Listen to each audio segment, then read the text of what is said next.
જય સ્વામિનારાયણ. આજે વાત કરવી છે ભેટો કોની. મહાત્મા ગાંધીજી આફ્રિકાની અંદર પોતે વકીલાતનો વ્યવસાય કરતા. ત્યાંથી તેને ભારતની પરિસ્થિતિની ખબર પડી કે મારો દેશ અંગ્રેજોની ગુલામીની અંદર રહેલો છે, તો આફ્રિકા અને મારા નિજી જિંદગી કરતા મારો દેશ સેવા પહેલી હોવી જોઈએ. ઘણી ગડમથલ ચાલી અંતે નક્કી કર્યું કે મારે વકીલાત નથી કરવી. જો ભવિષ્યમાં જરૂર પડશે તો કરીશ. મારે મારા દેશ માટે ભારત જવું છે અને ભારત દેશની સેવા કરવી છે. પોતે પોતાનો નિર્ણય જાહેર કર્યો. આ વાત વાયુ વેગે સમગ્ર ભારતની અંદર પ્રસરી ગઈ. આફ્રિકાની અંદર રહેતા ભારતીયોની અંદર પણ ફેલાણી અને મહાત્મા ગાંધીજીનો જય જયકાર થયો. બધી જ બાજુથી વખાણ અને પ્રશંસા થવા લાગી. અનેક પ્રકારની ભેટો પણ આવવા લાગી. મહાત્મા ગાંધીજીના ઘરે સોનાની ઘડિયાળો, હીરાના હાર અને એક ભાઈએ તો કસ્તુરબાને 50 ગિનીની માળા પણ આપી હતી. આમ કિંમતી અઢળક ભેટો ગાંધીજીને મળી. ગાંધીજી વિચારવા લાગ્યા કે આટલી બધી ભેટો, શું આ ભેટો મારી છે? આ ભેટો છે કોની? જો હું સામાન્ય વકીલ તરીકે જો ભારત જવા માંગતો હોત તો શું મને આ ભેટ મળી હોત? સામાન્ય વ્યક્તિ તરીકે મને આ ભેટ નથી મળી. મેં ભારત દેશ માટે જવાનું નક્કી કર્યું, સમગ્ર દેશ માટેનો નિર્ણય કર્યો એટલે મળી છે. એટલે આ મળેલી ભેટ મારી નથી. તો શું આ ભેટો કિંમતી મારે રાખવી જોઈએ? ગાંધીજી તરત નિર્ણય કર્યો કે હું વાત તો બધાને કહું છું કે દેશભક્તિની કે કોઈ વ્યક્તિની વસ્તુ મારે ક્યારેય ન રખાય, એ બધી વાત તો હું કરું છું.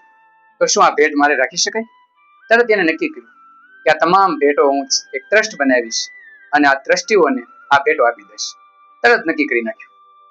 વિચાર્યું કે મારા બાળકોને પણ વાત કરું.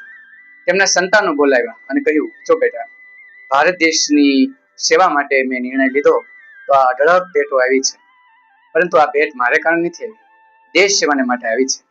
તો હું એક ટ્રસ્ટ બનાવી આ તમામ ભેટો એને આપી દેવા માંગુ છું. તમારું શું કેવું છે?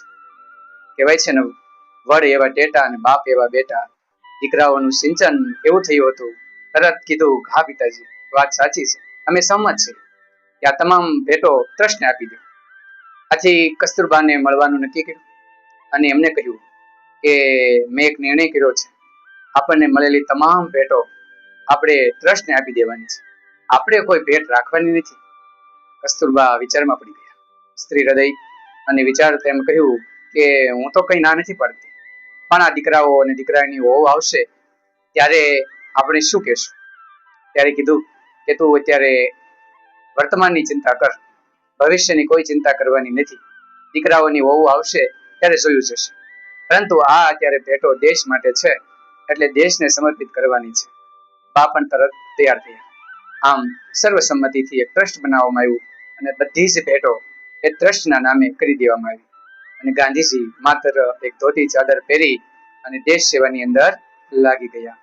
એટલે જ કહીએ ને, દે દી હમે આઝાદી બિના ખડગ બિના ઢાલ, સાબરમતી કે સંત તુને કર દિયા કમાલ.